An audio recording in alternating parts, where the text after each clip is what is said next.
Assalomu alaykum. Meni ismim Zilola. Instagramda Supermamashi Zilola deb ko'pchilik taniydi va men 6 yildan beri o'zimning lifestyle blogimni yurg'izsam, naqd 2 yildan beri professional targetlarni yoqib, shu sohani ham maksimalniy ekspert sifatida yurg'izib kelyapman. Shu vaqt ichida 100 dan ortiq proyektlar bilan, ya'ni o'quvchilar bilan ham ishlab, ularni natijaga olib chiqdim va o'zim ishlagan proyektlardan bir qismini sizlar bilan tanishtirsam, misol uchun Mohina Zapolsk yangi uylar proyekti, Bismillah massaj sentri, Bolakay massaj sentri, shunga Instagramda ko'pchilik ayollar tanishadi. Chicago tagliklar zavodi profilini, undan tashqari Ginaflora svecha, Bobur restorani, Choyshab, Qanotchi restorani, menimcha bularni 80% siz qayerdadir eshitgansiz. Va shu proyektlarni yurg'izib, shu paytgacha bundan tashqari mini biznes profillarni ham yurg'izganimda ko'p xatoliklarni ko'rdim, ya'ni o'zimni boshimdan o'tkazdim. Va agar sizda hozirda shunaqa savol bo'layotgan bo'lsa, target yoqyapman, lekin savdo yo'q, natija yo'q degan muammolar kelib chiqayotgan bo'lsa, bugun videoni oxirigacha ko'ring, shu savollaringizga javob topasiz. Target o'zi juda ham savdo uchun ham, axlatlarni ko'tarish uchun ham zo'r instrument, lekin ba'zilariga nimagadir natija bermaydi. Ulardan sababi birinchisi kreativi noto'g'ri bo'lishida. Ya'ni tayyorlagan videoyingiz aynan targetbop bo'lmasligida ham bo'lishi mumkin. Ikkinchisi nastroykalar to'g'ri yoqilmagan bo'lishi ham mumkin. Uchinchisi esa aynan kelgan lidlar, zaproslar bilan shug'ullanuvchi odam mutaxassis bo'lmasligi mumkin. Agar sizda kreativ ham zo'r, target ham zo'r yoqqansiz, raqamlar bo'yicha zo'r ketyapti, lekin sotuv yo'q. Ya'ni kelgan odamlar, zaprosda yozayotgan odamlar xarid qilishmayaptimi? Unda siz o'zingizni direct adminingiz yoki directda gaplashayotganingizga bitta nazar solishingiz kerak bo'ladi. Directda olib boriladigan suhbatda bo'ladigan birinchi xato bu lidlarga sekin javob berish. Lidlar tez qizib savol beradi va o'sha paytda javob berganingizda tez javob berganingizga qarab, ular issiq paytida xarid qilishi mumkin. Ya'ni birinchi xato bu tezlikda bo'ladi. Qancha vaqtni nazarda tutsak, kelinglar, aniq-tiniq vaqtlar bilan gaplashamiz. 5 daqiqagacha javob bersangiz, bu tez hisoblanadi. Uje 10 minut, 20 minut, yarim soat kunlab javob bermasdan keyin javob bersangiz, u klientingiz uje sovib bo'lgan bo'ladi va ularni savdo qilishi, ya'ni sizdan nimadir xarid qilishi ancha foizi kamayib ketadi. Targetda natija olib kelmaslikning ikkinchi sababi bu shablonlarda. Ya'ni javob berayotgan shablonlaringiz o'ta rasmiy, o'ta uzun yoki juda ham qo'pol bo'lishi mumkin, xuddi robot javob berayotgandek. Directga javob berayotganingizda albatta qisqa, lo'nda, chiroyli, muloyim va men ko'pchilikka aytaman, stikerlar bilan javob berishga ham harakat qilinglar. Directda klient bilan gaplashayotgandagi 3-xato bu top xatolardan bittasi, chunki men klientlarimni savdo bo'lmayapti degandan keyin обязательно login parolini kirib, Instagramini directdan titkilab yoki menga screenshot yuboring qanaqa gaplashyapsiz desam, imенно shu xato qilingan bo'ladi. Klientlarga savol berilmaydi. Klient savol beradi, qisqa javob beriladi, bo'ldi. Yo'q, biza обязательно klientlarga savollar berishimiz kerak. O'zi nima qidiryapsiz, qanaqa razmerda, qanaqa rangda, qatga qidiryapsiz, nima xohlayapsiz? Klient o'zi Instagramda yoki shoplarda nima qidiryapti yoki umuman sizni klientingiz nima taqdim qiladi va o'sha sferada mijozlar nima qidirayotganini savol berishga qo'rqmaslik kerak.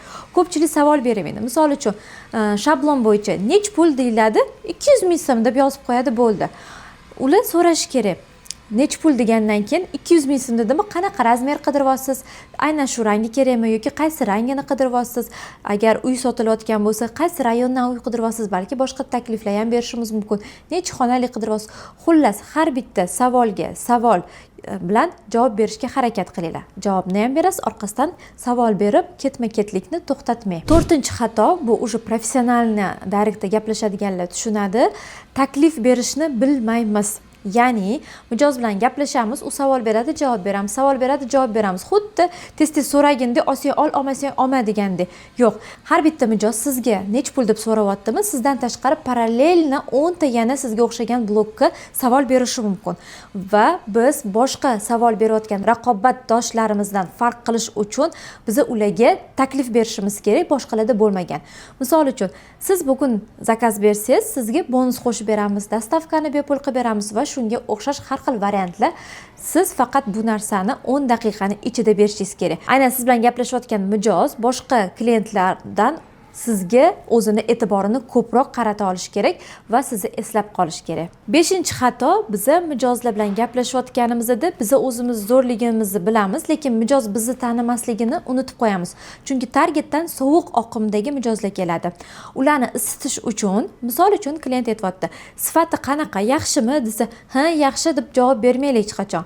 Sifatimiz yaxshi bizada bundan avval klientlarimiz bo'lgan bo'lsa, "Ovoldim, sifati zo'r ekan" degan odzivlarni ularga taqdim qilishingiz mumkin.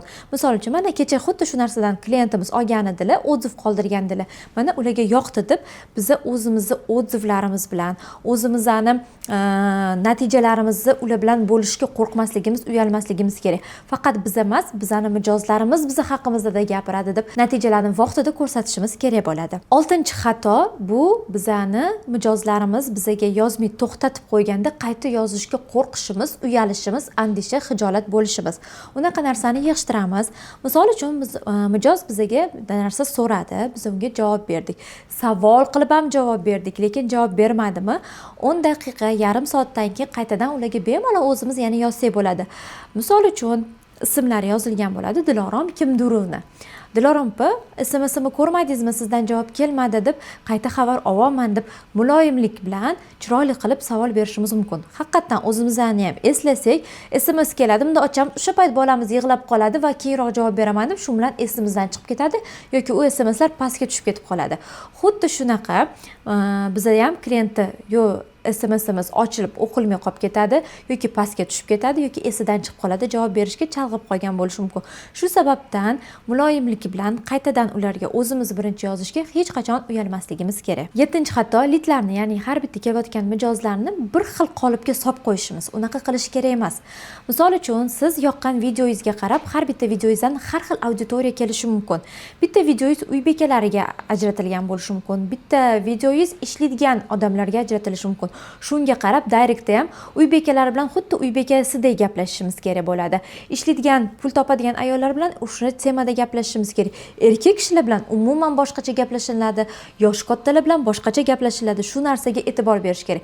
Misol uchun biz yosh kattalar uchun shubalar yoki sanatoriyga target yoqdik va u yerga effekt bo'lishi uchun biz opajon, xolajon, buvijon qilib muloyim, boshqacha ularni erkalab gaplashishga qo'rqmasligimiz kerak. Ya'ni shablon bilan avtoatvetga yuborib qo'yib, bo'ldi, men sizga yozdim, kerak bo'lsa sotib oling degan narsani unutinglar. 8-xato, biza savollarga javob berishga oldindan tayyorlanmasligimiz. Target yoqqanda, agar siz savdo bo'lmayotgani kreativdan emas, target yoqishdan emas deb aytgan bo'lsangiz, demak sizga SMSlar ko'p kelyapti, lekin siz ularga sotuv amalga oshira olmayapsiz. Birinchidan, tezlikni oshirish uchun shablonlarni tayyorlaymiz va shablonlarimiz hammasi har xil bo'lishi kerak. Dostavka uchun alohida shablon bo'lishi kerak, narxlarni tanishtirish uchun alohida shablon bo'lishi kerak. Undan tashqari qayta savollar berishimiz uchun alohida shablonlar bo'lishi kerak. Agar siz har bitta narsani bitta shablonga qilib, mana bunaqa asar qilib yuborsangiz, u mijoz hammasini o'qimaydi. Qisqa o'qib ketadi va muhim gaplar qolib ketadi.